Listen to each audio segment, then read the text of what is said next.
vrai. Mais quel type de bien? Le bien à ta famille, non pas à toi-même, le bien à ta famille. Donc la mort ne change pas ça.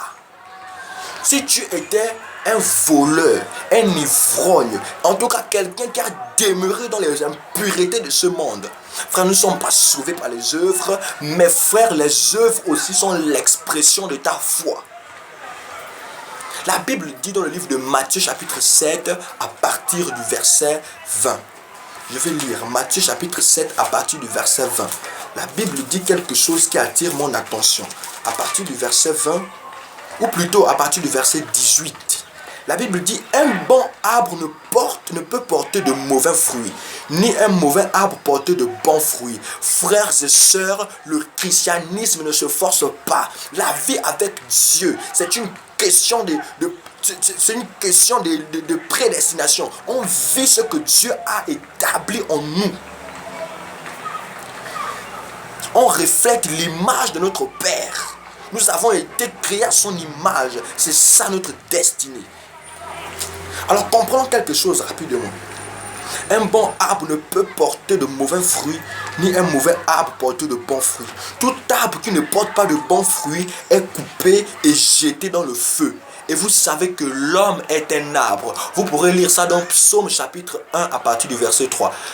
À partir du verset 1, d'abord, la Bible dit: heureux l'homme qui ne marche pas selon les conseils des méchants, qui ne s'assied pas sur la voie des pécheurs, qui ne marche pas en compagnie de moqueurs, mais qui trouve son plaisir dans la loi de l'Éternel. Il est comme un arbre. Donc l'homme est aussi le type d'un arbre. Et un arbre qui n'a pas de bons fruits est coupé et jeté dans le feu. C'est pourquoi, si tu n'avais pas de bons fruits, ne pense pas que la prière du pape, la prière de l'évêque, la prière de l'archevêque, la prière de l'archibishop va changer ta vie. Ça ne va pas changer le lieu. Si ce sont les anges qui sont venus les anges de l'enfer qui sont venus te prendre pour t'emmener, ne pense pas que la prière là va faire ça. Non, la prière là ne fait pas ça. Dieu ne peut pas contredire sa parole. Tu peux aussi lire ça dans le livre de Marc, chapitre 8, à partir du verset 24. L'homme est comme un arbre. C'est l'histoire de Jésus. Il a prié pour un aveugle. Il a dit à l'aveugle: qu'est-ce que tu vois? Il a dit: je vois des hommes, mais j'aperçois des hommes, mais je vois comme des arbres. Donc les hommes sont comme des arbres. Et si l'homme est un arbre, ça veut dire qu'il doit porter le fruit.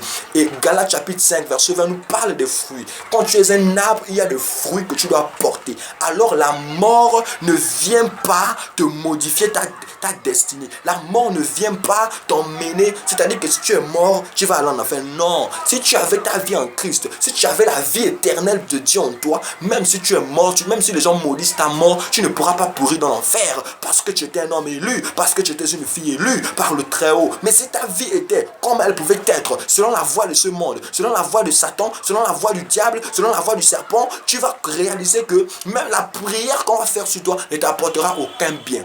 Luc chapitre 16 nous parle de l'histoire de l'homme riche et de Lazare. L'homme riche et Lazare. L'homme riche, qu'est-ce qu'il a dit? Lorsqu'il était en train de périr, il a demandé le salut.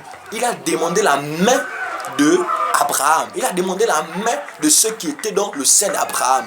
Mais on lui a dit désolé. Frères et sœurs, on règle. Il y a un langage qui dit tout se paie ici-bas, et c'est vrai. Tout va se payer là. Si tu n'étais pas bien ici, tu ne deviendras pas bien ailleurs. Tu ne deviendras pas bien ailleurs. Et c'est ça. Nous devons comprendre ça, frères et sœurs. Et c'est une réalité. C'est une réalité. Et cet homme a demandé à ce qu'on lui fasse maintenant grâce là d'où il était. Mais on ne pouvait pas. Même si Abraham a prié pour lui, il ne devait plus changer. Frères et sœurs, on change, c'est sur la terre.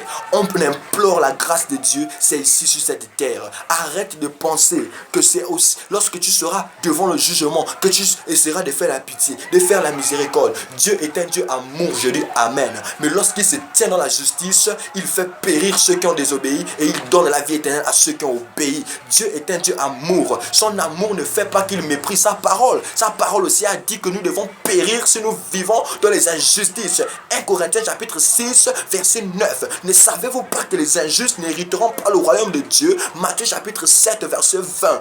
Un bon arbre ne porte pas de mauvais fruits.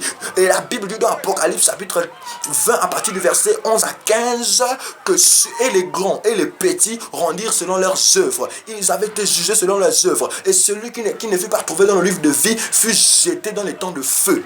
C'est Dieu qui a fait ça. Dieu que tu dis qu'il a amour là. Je dis amen à son amour. Il a donné sa vie pour nous. Il est mort à la croix pour nous. Il a des sentiments pour nous. Tu peux dire un Dieu amour comme lui comme ça va envoyer les gens en enfer. Un Dieu amour comme lui comme ça va envoyer les gens en enfer. Comment il peut envoyer les gens en enfer? Un grand Dieu amour. Un grand Dieu amour. Il est venu mourir à la croix. C'est pour m'envoyer encore en enfer. Il ne va pas t'envoyer en enfer parce que c'est pas parce que tu as parlé comme ça. Il t'envoie en enfer, c'est parce que la propre parole du Dieu amour là a aussi dit que ceux qui font ça ne doivent pas mériter le royaume de Dieu. Ah oui, ah oui. Il a l'amour, nous bénissons d'ailleurs son amour. Nous bénissons ça, mais nous sommes encore fiers de sa justice. C'est pourquoi un fils de Dieu ne panique pas. Il est stable, il est positionné. Il est fervent. Et c'est le type de Jésus-Christ. Alors, j'aimerais encore te dire que la mort ne change pas le lieu où tu devais y aller.